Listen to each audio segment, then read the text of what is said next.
Hello friends, आज मैं समझाने जा रही हूँ आपको लीनियर पार्शियल डिफरेंशियल इक्वेशन। इसके पहले वीडियो में आप लोगों को मैंने बताया था कि पार्शियल डिफरेंशियल इक्वेशन क्या होता है, उसका ऑर्डर क्या होता है, डिग्री क्या होता है, कैसे निकालते हैं, सब कुछ मैंने बताया था। आज मैं आप लोगों को बताने जा रही हूँ लीनियर पार्शियल डिफरेंशियल इक्वेशन क्या होता है। तो इसका डेफिनेशन देखते हैं, चलिए। A partial differential equation is said to be linear if the dependent variable and its partial derivative occur only in the first degree and are not multiplied together। मतलब कि एक partial differential equation linear partial differential equation कहलाएगा जब उसमें जो dependent variable मौजूद होगा और उसका डेरिवेटिव डिपेंडेंट वेरिएबल का दोनों फर्स्ट डिग्री के होने चाहिए, चाहे उनका ऑर्डर कोई भी हो, उनका डिग्री हमेशा फर्स्ट होगा। और डिपेंडेंट वेरिएबल और उसका डेरिवेटिव एक दूसरे के साथ मल्टीप्लाई नहीं होगा। तो उस तरह के पार्शियल डिफरेंशियल इक्वेशन को हम लोग लीनियर पार्शियल डिफरेंशियल इक्वेशन कहते हैं। एग्जाम्पल के तौर पे मैं आप लोगों को बताना चाहूँगी, जैसे कि ये इक्वेशन को देखते हैं। Del Z by del X plus del Z by del Y equal to Z plus X square. इस इक्वेशन में डिपेंडेंट वेरिएबल कौन सा है? डिपेंडेंट वेरिएबल इसमें है जेड और इंडिपेंडेंट वेरिएबल दो हैं, एक्स और वाई। तो इसमें डेफिनेशन में दिया गया है कि जो डिपेंडेंट वेरिएबल होगा और उसका डेरिवेटिव, यानी कि ये डिपेंडेंट वेरिएबल है और ये इसका डेरिवेटिव है और ये दोनों फर्स्ट डिग्री को होंगे। तो इसका पावर कितना है? 1, और इसका भी पावर 1 है, इसका भी पावर 1 है। तो ये हो गया लीनियर पार्शियल डिफरेंशियल इक्वेशन। अब इस इक्वेशन को देखते हैं। Del U by del X plus del U by del Y plus del U by del Z equal to X into Y into Z. इसमें से डिपेंडेंट वेरिएबल है U और independent variables हैं X Y Z. Dependent variable का derivative जो है वो first degree में, इसका पावर 1 है, इसका पावर 1 है, इसका पावर 1 है, यानी कि ये लीनियर पार्शियल डिफरेंशियल इक्वेशन है। अब मैं आप लोगों को बताऊंगी कि नॉन लीनियर पीडीई क्या होता है। अ partial differential equation which is not linear is called non linear PDE. यानी कि एक पार्शियल डिफरेंशियल इक्वेशन जो लीनियर नहीं होगा वो non linear partial differential equation कहलाएगा। और लीनियर पार्शियल डिफरेंशियल इक्वेशन का डेफिनेशन होता है कि डिपेंडेंट वेरिएबल और उसका डेरिवेटिव हमेशा फर्स्ट डिग्री में होंगे और वो दोनों एक दूसरे के साथ मल्टीप्लाई नहीं होंगे। जैसे कि मैं एग्जांपल दूंगी, ये एग्जांपल है Z into del Z by del X plus 5y equal to 0। इसमें से डिपेंडेंट वेरिएबल जेड और डिपेंडेंट वेरिएबल का डेरिवेटिव यानी del Z by del X, ये दोनों एक दूसरे के साथ मल्टीप्लाई है, यानी कि लीनियर नहीं है। तो ये हो जाएगा non linear partial differential equation. अब मैं आप लोगों को बताऊंगी कि फॉर्मेशन ऑफ पीडीई, यानी कि कोई इक्वेशन दिया होगा उसको पीडीई के रूप में कैसे बदलेंगे। उसका दो तरीका है। पहला है एलिमिनेटिंग ऑफ आर्बिट्ररी कांस्टेंट और दूसरा है एलिमिनेटिंग ऑफ आर्बिट्ररी फंक्शंस।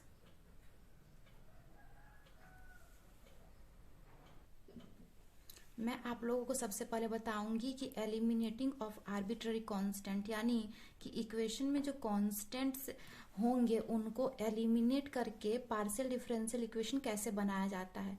इसके कुछ रिमार्क्स हैं, वो मैं आपको लोगों को बताऊंगी। देखिए, इसमें रूल फर्स्ट है कि for a given relation involving variables and arbitrary constants the relation is differentiate partially with respect to independent variable and arbitrary constant are eliminated to get the corresponding partial differential equation।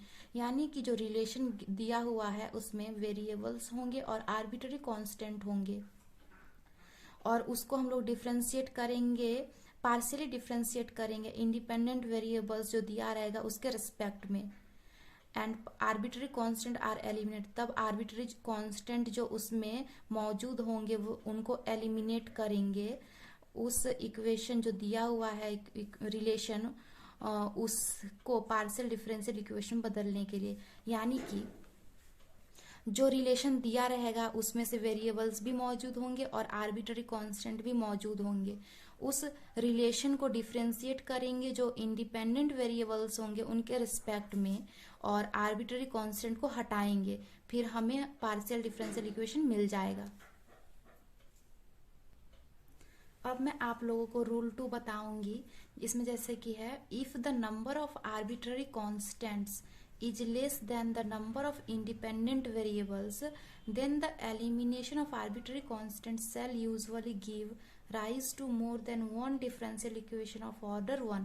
यानी कि जो relation दिया रहेगा उसमें अगर arbitrary constant less होगा number of independent variables से, तब जब हम उसको एलिमिनेट करेंगे आर्बिट्ररी कांस्टेंट और पीडी जो बनाएंगे उसमें हम लोग को पीडी होगा वो more than one differential equation of order 1, यानी कि एक डिफरेंशियल इक्वेशन से ज्यादा हम लोगों को मिलेगा और ऑर्डर 1 का मिलेगा।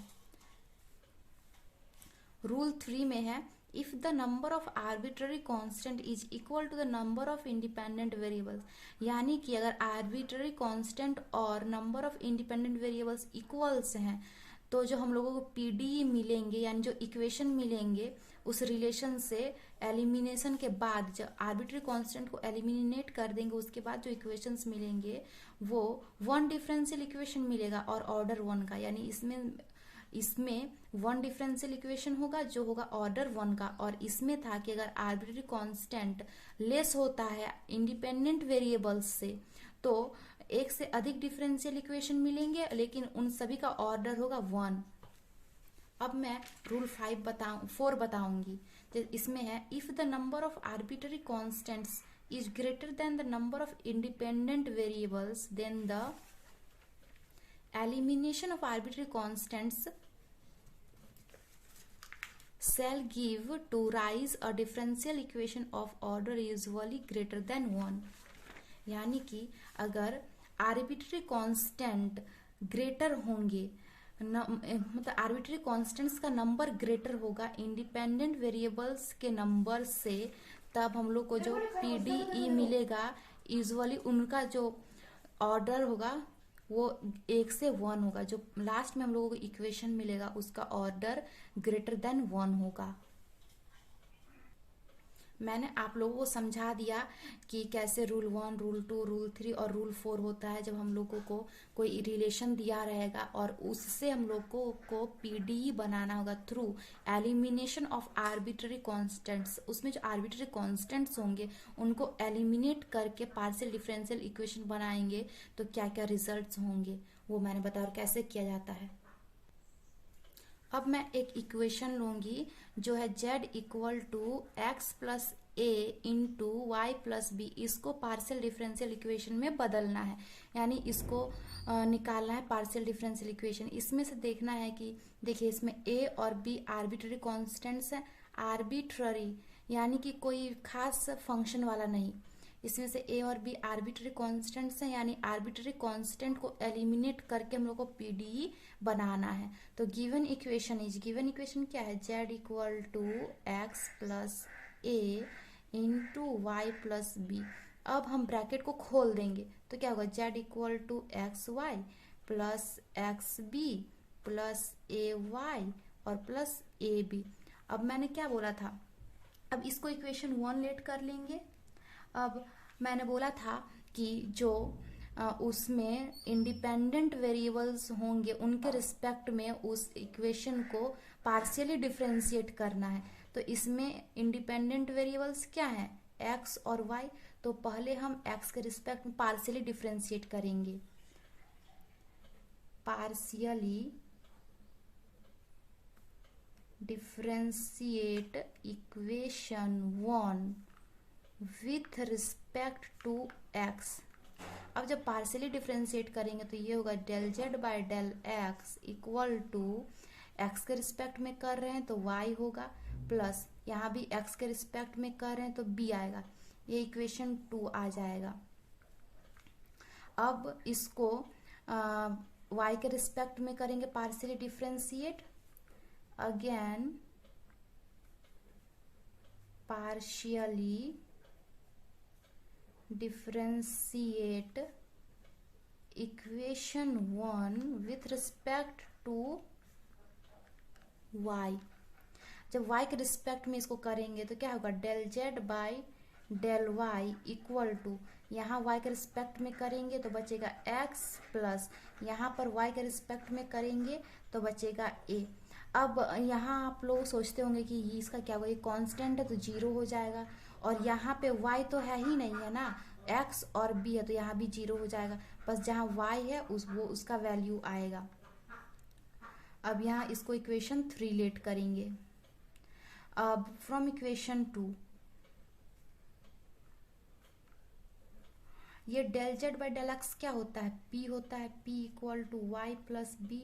तो यहाँ b था आर्बिट्री कांस्टेंट, तो b का वैल्यू हमें आराम से निकल जाएगा, b equal to p minus Y. और फ्रॉम इक्वेशन 3 ये del Z by del Y क्या होता है, q होता है equal to x plus a। अब ये a आर्बिट्री कांस्टेंट तो इसका वैल्यू निकालेंगे तो a equal to q minus X होगा। अब जो b और a का वैल्यू आया उसको जो दिया हुआ इक्वेशन था उसमें पुट कर देंगे। Now putting the values of a and b in given equation। तो गिवन इक्वेशन क्या था हम लोग का, z equal to bracket x plus a into bracket x y plus b। तो z इक्वल टू x का तो रहेगा, और a का हमारा क्या वैल्यू आया था, a equal to q minus X, और y प्लस b का वैल्यू क्या था, p माइनस वाई। तो प्लस वाई और माइनस वाई कैंसिल हो जाएगा, plus X minus X cancel हो जाएगा, और यहाँ क्या होगा, z इक्वल टू q और यहाँ p। ये हमारा आंसर आ जाएगा, विच इज रिक्वायर्ड पीडी। यहाँ लिखना है विच इज रिक्वायर्ड पीडीई।